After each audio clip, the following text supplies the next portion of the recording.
साथीहरू नमस्कार। आज म हजुरहरूलाई नेपाल विद्युत प्राधिकरणद्वारा भर्खरै जारी गरिएको नयाँ एपको बारेमा जानकारी दिन गइरहेको छु। यो एपको प्रयोग गरेर हजुरहरूले आफ्नो घरमै बसी घरमा भएको मिटर बक्सको अङ्कहरू चढाएर मिटर रिडिङ गर्न सक्नुहुन्छ। साथै बिजुलीको रकम काउन्टरमा नगइकन हजुरहरूले घरमै बसी यी सेवा तथा अन्य एपहरूको सहायताबाट तिर्न पनि सक्नुहुनेछ।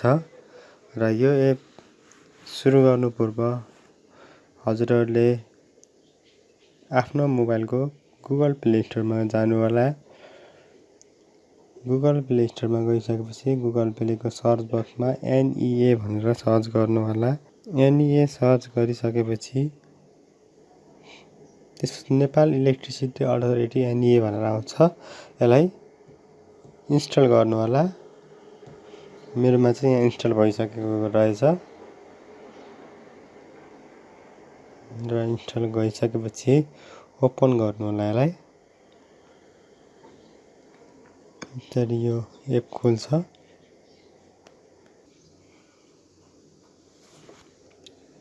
र यो एप यसरी खोलिसकेपछि हजुरहरूले यहाँ सुरुमा न्युज एन्ड अपडेट भन्ने देख्न सक्नुहुन्छ। यहाँबाट हजुरहरूले नेपाल विद्युत प्राधिकरणमा भएका सूचनाहरू जानकारीहरू प्राप्त गर्न सक्नुहुन्छ।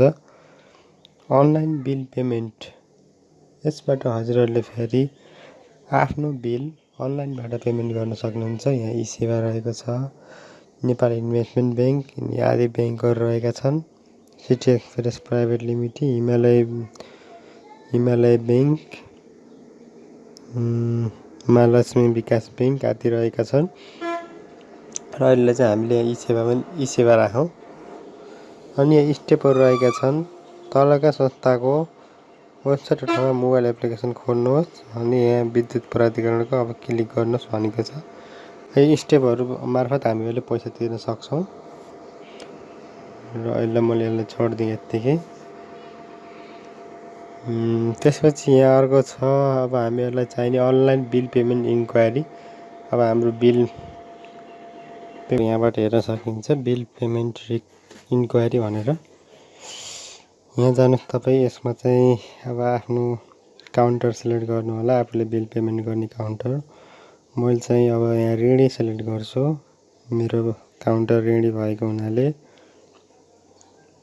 त्यसपछि सिरियल नम्बर चाहिँ आफ्नो उसमा बिल पेमेन्ट गरेको बिलमा हेर्नु होला। मेरो चाहिँ यस्तो रहेको छ 001.05.01 त्यो रहेको छ भन्ने। कस्टमर आइडी चाहिँ अगाडि 00 हुन्छ, त्यो 00 नहालेर लास्टका अङ्क मात्र राख्नु होला। मैले चाहिँ अब यो 4 महिनादेखिको सर्च गर्छु है त। 4 महिनादेखि अहिलेसम्मको सर्च गर्छु मैले हजुरलाई। हेर्नुहोस् अब यसरी हजुरहरूको नाम देखाउँछ, कस्टमर नेम, लोकेसन अनि डिटेल के हो, सिरियल नम्बर सब देखाउँछ यहाँ। अनि आफूहरूले पेमेन्ट गरेको पैसा पनि देखाउँछ। यसरी तपाईँहरूले हेर्न सक्नुहुन्छ। त्यसै गरी अर्को छ अब हाम्रो मेन यसमा रहेको मेन मुख्य फङ्सन भनेको चाहिँ सेल्फ मिटर रिडिङ हो। र यसमा चाहिँ आफूले आफ्नो युजर लगइन गर्नुपर्ने हुन्छ। यदि तपाईँहरूको युजर छैन भने चाहिँ ट्याब हेयर टु रजिस्टरमा क्लिक गर्नु होला। अनि यहाँ चाहिँ आफ्नो कस्टमर नेम, फुल नेम राख्नु होला, इमेल राख्नु होला, मोबाइल नम्बर राख्नु होला। त्यसपछि पासपोर्ट राखेर रजिस्टर गर्नु होला। यो सजिलैसँग रजिस्टर हुन्छ। मैले रजिस्टर गरिसकेको छु। जस्तै यो राख्नु यसरी है त, नवीन SHRST श्रेष्ठ। अब इमेल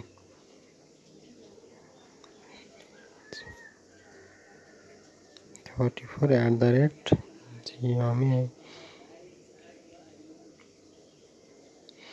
मोबाइल नम्बर मैले एउटा मोबाइल नम्बरबाट बनाइसकेको छु। म अर्को नम्बरबाट बनाउँछु। अनि पासपोर्ट चाहिँ अब आफूलाई सहज हुने राख्नु होला। सकेसम्म सबै मिलाउनु होला। सबै भन्नाले अङ्क, अक्षर, सिम्बोल सबै राख्नु होला है त। अनि यसरी रजिस्टरमा क्लिक गरेपछि युजर लगइन सक्सेसफुल्ली भनेर आउँछ। मैले हिजो बनाएको आइडीमा जान्छु 98045601 प्लस। अब यहाँ चाहिँ अब यो ऐ भएर आफूले राखेको पासपोर्टहरू हानेर लगइन गर्न सक्नुहुनेछ। लगइन सक्सेसफुल्ली भनेको छ। अब यसरी देखाउँछ। अब यहाँ चाहिँ अब आफूले रजिस्टर गर्नु होला आफ्नो कस्टमर आइडी।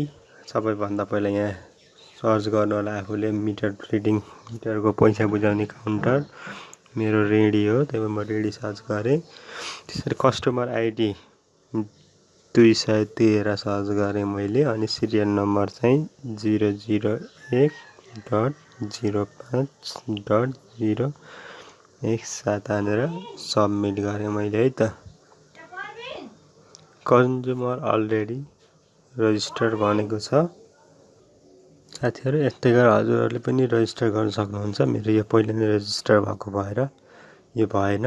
म लगआउट गरेर मैले हिजो रजिस्टर गरेको ठाउँबाट देखाउँछु है त हजुरहरूलाई। 98473519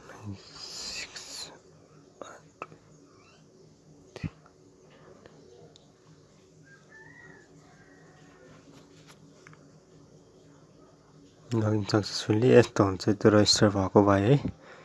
अब एड मिटर रिडिङ भनेको आएको छ। यहाँ जेस्ट भनेर आएको छ। अब यहाँ तपाईँले करेन्ट रिडिङ अब यहाँ कति आयो तपाईँले त्यति टाइप गरिदिनु होला। अनि यहाँ चाहिँ मिटर बक्सको फोटो खिचेर चाहिँ